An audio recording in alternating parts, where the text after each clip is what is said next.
All right, Shalom. First and foremost, I want to give all praise, honor, and glory to Yahweh, by Hashem Yahawashi, by Hashem Rakakwadash. I want to give double honors to our apostles and our elders of Great Millstone and rule well.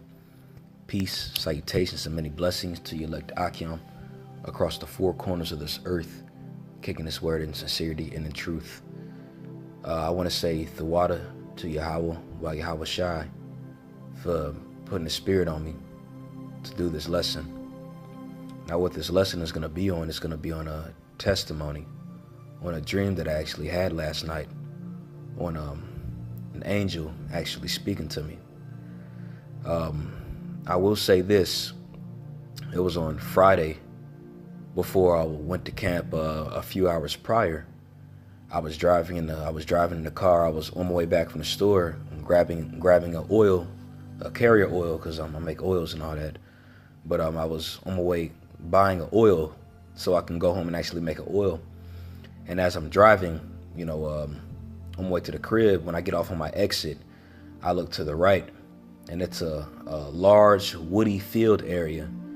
And the spirit was on me like, you know what, that seems like a good spot for me to actually go to from time to time and just kind of just sit there, pray to the Heavenly Father, meditate on a few things.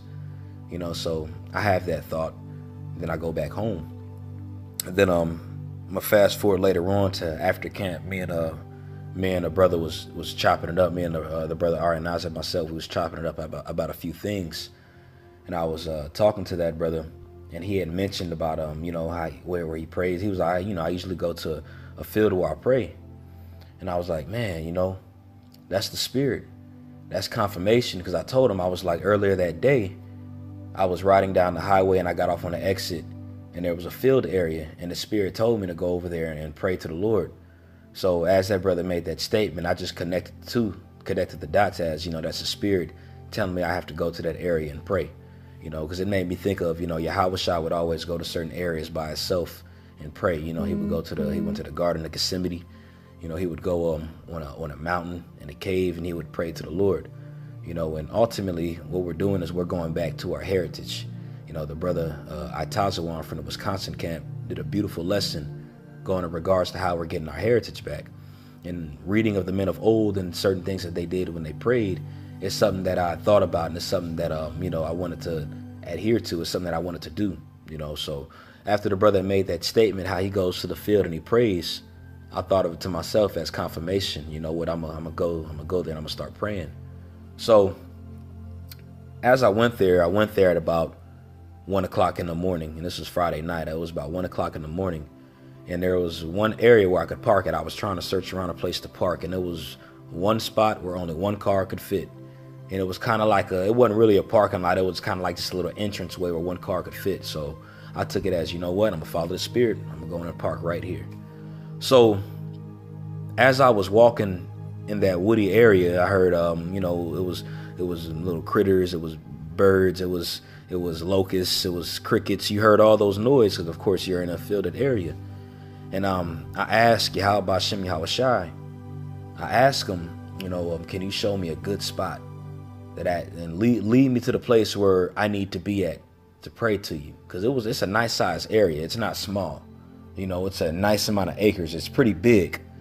So as I'm walking deeper and deeper into the woods, I see a light shining. So I look towards the light, and I keep walking towards that light. And as I'm walking towards that light, it's probably about 75 yards in. Mind you, it's trees everywhere. But as I walk towards that light about 75 yards in, there's an opening, and it's nothing but tall plants, tall flowers, tall weeds, about up to my hip. And it's trees and woods circling around the area. And as I walked into this area, it was lit up. It was lit up. It wasn't dark like in the woods. When I was in the woods, it was very dark. It was hard to see. And I went in there, and it was just a lit up area. And as you looked up, you could see the stars, you could see the moon. Everything was open. It was very peaceful, So as I'm sitting there, oh, by the way, it was beautiful because it was just how the flowers were aligned. It was different types of flowers and weeds that was all over the place. And in the midst of that open area, there was a tall plant-like bush that was just sitting there. So as I looked at that area, and as I know the light had led me there, that was confirmation within my spirit to know that that was the place where I needed to be praying at. So I was there for about an hour. Just beseeching Yahawashi, praying for him to strengthen certain things that I lacked, praying for him to enhance certain things that I wanted to be enhanced. And it was a point where I was there for about an hour, just praying, just begging, asking him certain things. And as I'm there, I just kind of hear like footsteps behind me, hear the weeds moving. And now, granted, it could have been critters and all that. Again, it was a woody area, and I seen things in my peripherals moving, and I looked and I didn't see anything, so it was I felt my spirit or my senses being extremely heightened while I was there. It was to the point where I actually felt the hairs on the back of my neck and my arms just standing up, so I had left. I went home, and, of course, went to sleep, went up to work the next day. All right. And so, that was that situation of me finding that place to pray to on that Friday. So yesterday while I was at work, I work overnight. I go in at about 5:45 and I get out at about 3:15.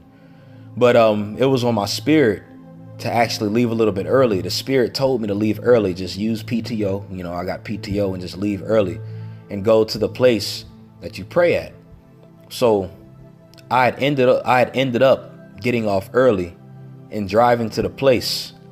And as I, parked my car at the spot I parked at before, I walked out of the car and I had my flashlight going. And I was trying to find the place and I could not find it. I was looking around for it and I couldn't find it. I circled around 3 times thinking that I was going to the spot, and it kept leading me back out to the street. So the 3rd time comes around, or I prayed to Yahawashi, send your light, lighten my eyes, lighten my pathway so I can find this place. Because I truly believe that was the place that Yahawashi had designated for me to go to and to call unto him. So as I did that, the 3rd go around, I turned my flashlight off on my phone, and I just walked in the darkness, with no flashlight. And as I'm walking into it, I'm continuing to walk. I look and I see that light again. So I walk towards that light, and lo and behold, it leads me to the place again. And I could just, give, all I had to do was just give praise to Yahawashi, call Allah, Yahawashi, Barakah Kadash.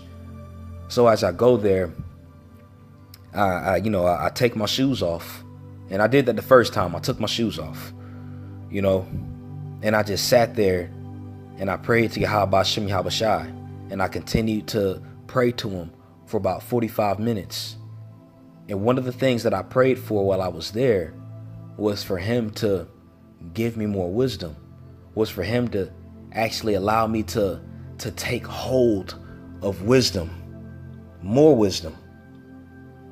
So as I prayed for those things, and there was multiple things that I prayed for, but that was one of the things that stood out that I prayed for, was wisdom, and for me to actually remember certain scriptures.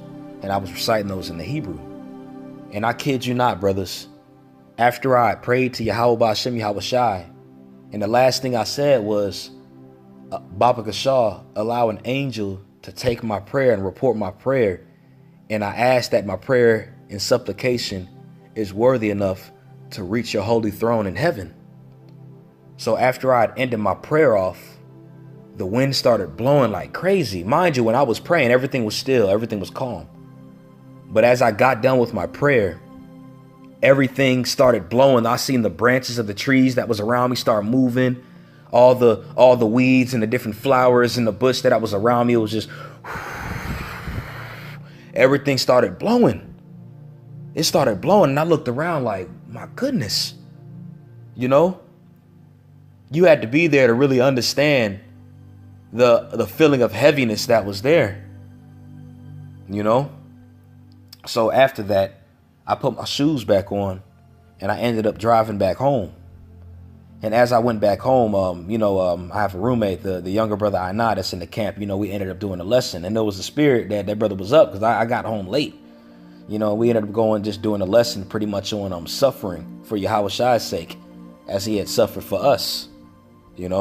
So as we had got done doing that lesson, I went upstairs. I stayed up for a little bit, drank a little bit of water, and then ended up going to sleep. So as I went to sleep, there was a dream that I had, and this was last night, that I remembered clear as day. And mind you, I don't really have dreams too much. The last dream that I remember vividly it was 7 days ago. And then the last one before that was a few days prior. But before that, I don't have too many dreams. I don't dream like that. But as I went into a trance last night, I went into a dream. I was having a dream.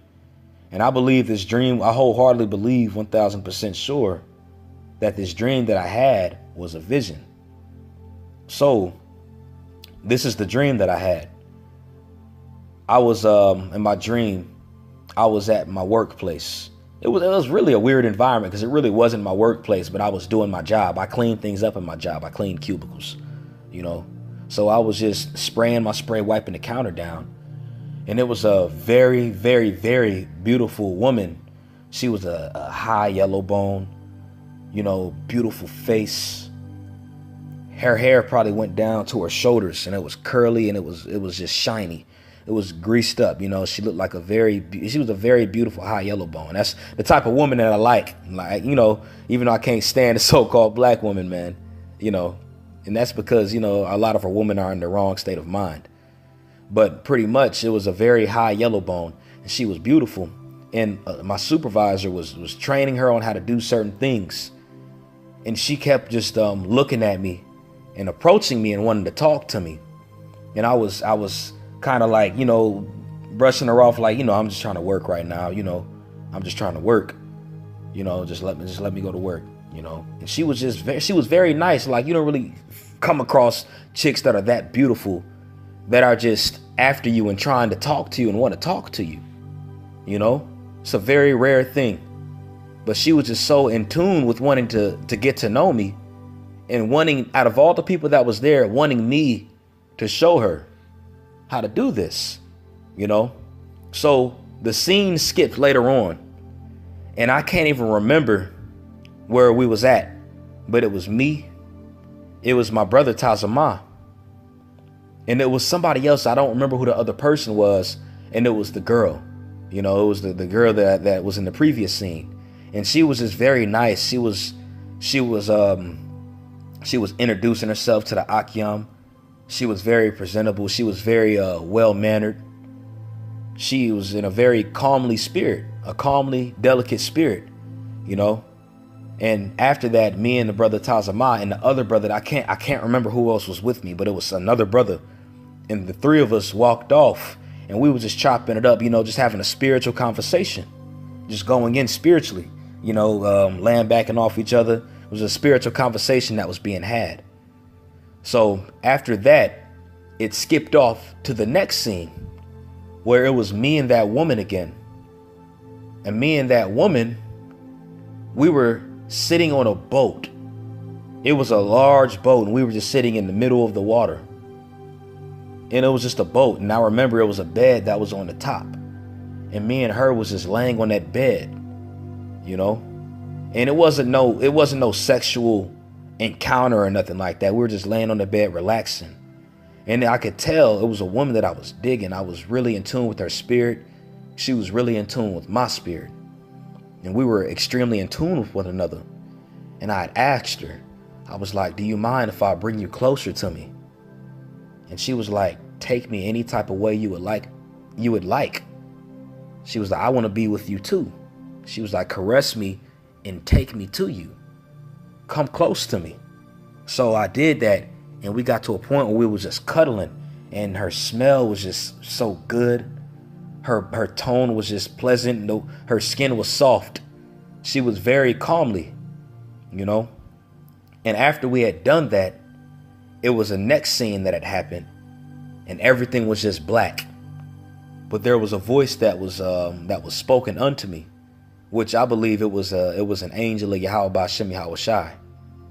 And the voice that said was, eat green vegetables. Eat green vegetables for the next few days. Eat herbs. It's weird, right? You know, but that was just a voice that was there, you know?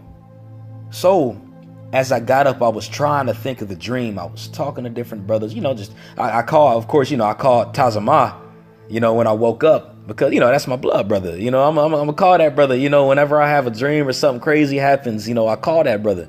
And that brother does the same thing with me. You know, me and that brother had a lot of spiritual encounters while we've been in this truth, different things. So we always call one another when we see certain things, you know. And I was trying to figure out what the dream meant. Now, I understood afterward that that was an angel of the Lord that had spoken to me afterwards. Because right after it was said to me, I woke up. I snapped out of it, and I woke up. I woke up right afterward, and I remembered what was said.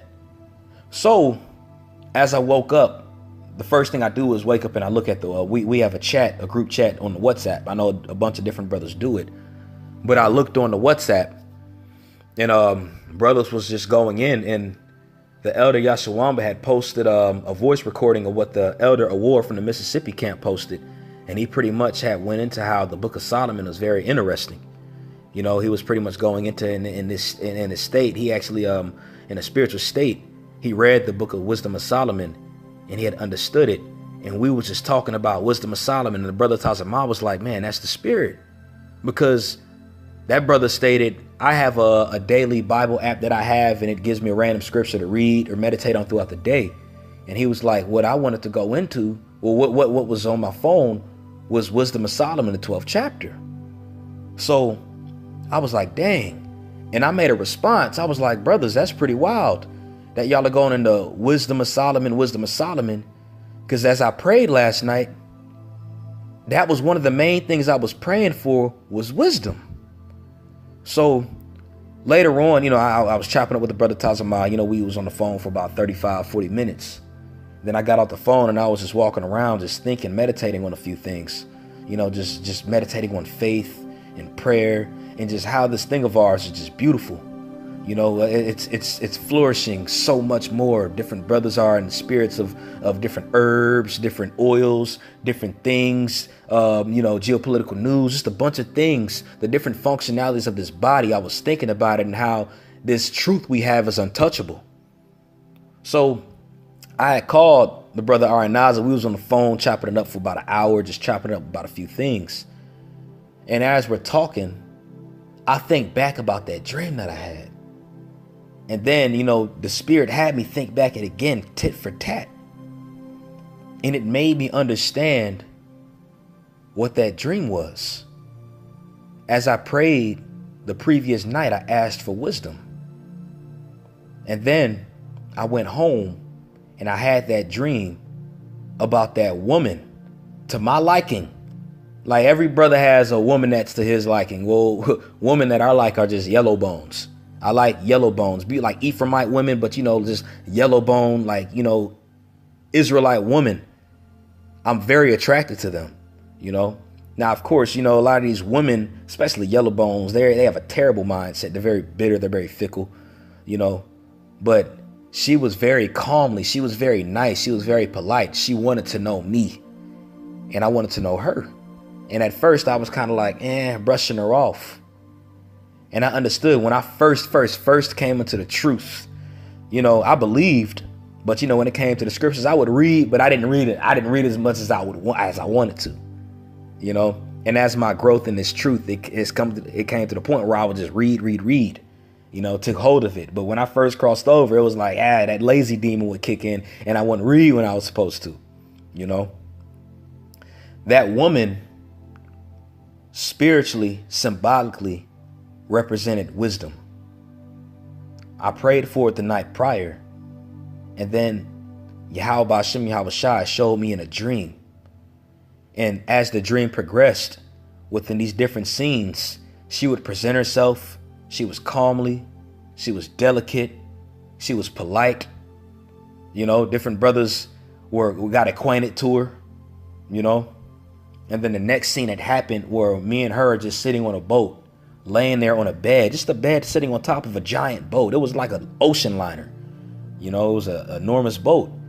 And as we're sitting there caressing her, I understood what that dream meant. You know, to continue to hold on to wisdom and caress wisdom, because wisdom is likened unto a calmly delicate woman. And that's what I understood as I had that dream. And right after that scene happened, the angel of the Lord spoke to me. Right after that scene, I got one scripture I'm going to bring out. And after I read this scripture, it made me come into complete understanding that's what that dream meant. That's what it meant. That was what the vision was about. So this is the book of Wisdom of Solomon, chapter 1. And I'm going to read verse 6. And this is going to be the only verse, you know. But it says, "For wisdom is a loving spirit." And as I go back to that dream, that woman that I ran across, she had a very loving, nice, calmly beautiful, gentle spirit to her.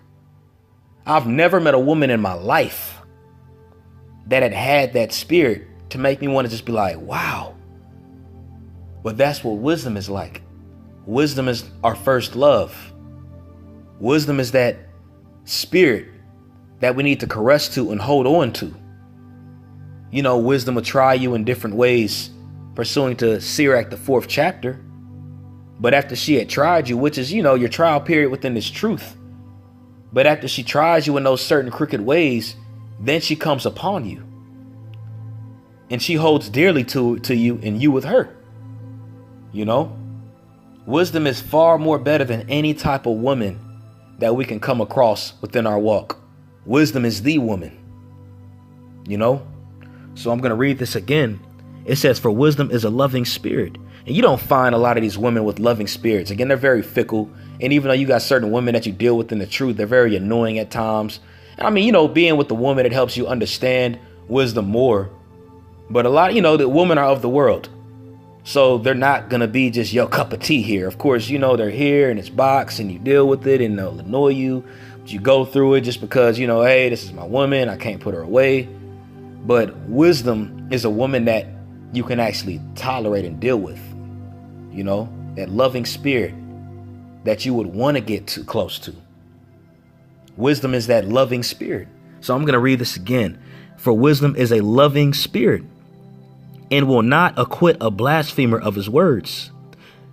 For God is witness of his reins, and a true beholder of his heart, and a hearer of his tongue." So that there made me think about that prayer that I did the night prior.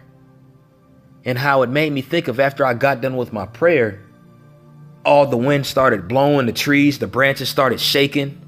All the flowers were blowing to the side and the weeds was blowing to the side.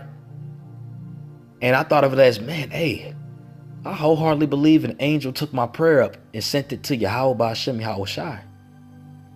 And that vision that I had that night was about holding on to wisdom. And then an angel spoke to me afterwards and randomly said to eat herbs. So again, you know, this past 10 days, it's been a lot of weird but spiritual encounters that myself and other brothers within our camp have been running across. And the reason why I know it's other brothers in our camp, because we communicate with one another. Now, within this happening with our camp, I'm very confident and pretty sure that other brothers in these different camps are going through it as well, these different things. But right now we're in the time of faith. We're in the time of pushing. We're in the time of belief. We've always been in that time, but it's heightened. And as we get a day closer to the kingdom, we have to believe more and more. 100% faith. We need to have the faith that Yahawashi had, that Yahawashi told us about, that he would stress. We need to have that in that day that we're living in this day that we're living in, I should say. So it was on my spirit just to go into this lesson, you know, and I was really debating in my mind whether I should do the lesson or not. Now, me and the brother Tazama was talking again, and that brother was like, man, hey, man, I think you should just put that on wax. So, you know, through the spirit, this is me putting this vision I had on wax. Lord willing, it was edifying. I want to give all praise, all honor, and all glory to Yahweh, Ba'ashem Yahawashi, Ba'ashem Rakah Kodash. Double honors to our apostles and our elders of Great Millstone that rule well. Peace, salutations, and many blessings to your elect Akyam across the four corners of this earth, kicking this word in sincerity and in truth. Shalom.